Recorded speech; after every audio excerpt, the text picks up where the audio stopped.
As day 2 of the My Life Dusi arrived, so did the pressure for second place team Andy Burkett and Dave Evans, but one could argue that the case was the same for race leaders Tolani Mbanjwa and Msawe Nkosi Mtolo. Yeah, I think we're really looking forward to today. Yes, different sort of race than yesterday, but really exciting to get into the heart of the valley. Amazing rapids, nice water coming in from Nagel. Just as you said yesterday, 3-day race, try and not make mistakes. And have a clean one today. Obviously trying to get back into contact with Bunji and Msawa is the goal, but we'll see how that pans out. The start of day 2 is relatively technical, as within the first 800 meters the slippery Dusi Bridge Weir portage presents itself. Mbanjwa and Mtolo nailed their takeout and put in, as did Burkett and Evans.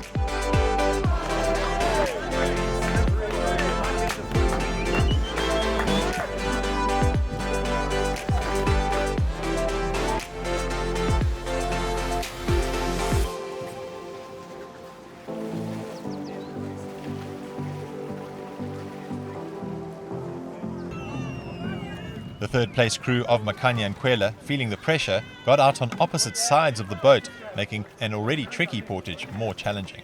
The pressure was mounting.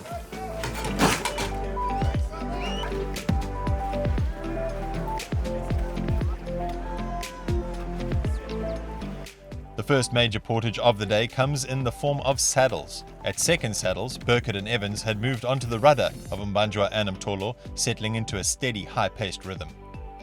Looking more settled, Makanya and Kwela were pushing hard. With the confluence of the Mgeni and the Dusi rivers lying in wait, the race could change at any moment. At Willemshoot, another slippery, awkward portage, Mbanjwa and Mtolo opted for an early takeout on the smooth granite rock. Burkett and Evans took the opportunity to move past them to the second takeout, thus gaining the lead. For the first time in years, the left line on gauging Weir was open due to fantastic water levels. Normally a high-risk rapid, gauging was now more of a formality with both crews nailing clean lines. With gauging now behind them and having moved into the lead, there was a clear increase in paddling intensity from Burkett and Evans, who blitzed through Mylife.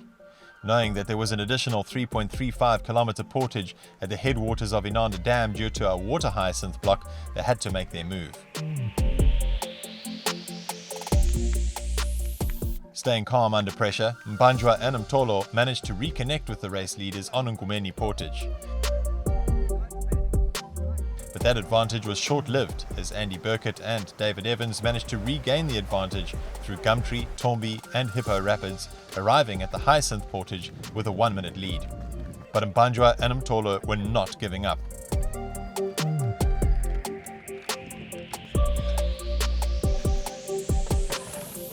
At the Budden, they had pulled back to within 20 seconds of Burkett and Evans, but try as they might, Mbanjwa and Mtolo could not close the gap on Inanda Dam. With the flat, glassy conditions favouring Burkett and Evans, they managed to take the day 2 win 3 minutes and 18 seconds ahead of Mbanjwa and Mtolo. We wanted to try and catch him as quickly as we could today, which we managed to do before first saddle.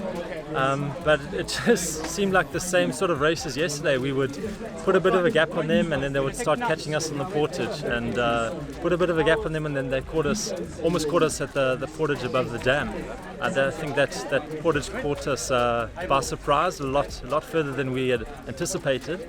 I mean, possibly didn't pace ourselves well for that portage, but we knew we still had a little gap after that portage, and just put our heads down and put in a nice rhythm. And whenever the pace dropped, Dave would try and pick it up, and I could feel his power at the back of the boat, just pushing us. Makanya and Kwela hung on to third, but now found themselves over 10 minutes behind second. While the men's race was a game of cat and mouse, the ladies' race was a more one-sided affair. With a strong 8-minute lead after day 1, all Abby Solms and Bianca Hoare needed to do was maintain a strong pace and limit mistakes. But this is river racing at its best, and anything can happen. Keeping it clean and fast through the Dusi Bridge Weir portage, laying down a solid 5-minute per kilometer pace on saddles, crushing the Ibis Point portage and nailing their line down gauging, Solms and Hoare seemed unstoppable. With the momentum clearly on their side, they made light work of Mylife, a technical long rapid, before flying over the steep and technical Ngumeni portage. With their lead intact, they began to relax, dropping their pace slightly. This resulted in the hard-charging crew of Jordan Peak and Christy McKenzie gaining nearly 4 minutes on the race-leading crew. At the Hyacinth portage, the race-leading ladies got wind of the surge from behind and responded by upping their pace. Try as they might, Peak and McKenzie would not see themselves gaining time again. Taking another solid win for day 2 of the My Life Dusi canoe marathon, Solms and Hall were pleased with their performance.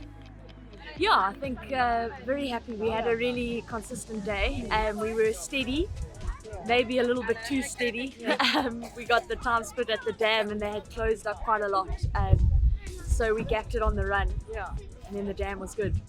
After a valiant performance, Peak and McKenzie now find themselves 6 minutes and 37 seconds off the lead heading into day 3. Be sure to tune into our Instagram live stories from 10 o'clock tomorrow morning for the final day of the iconic My Life Dusi.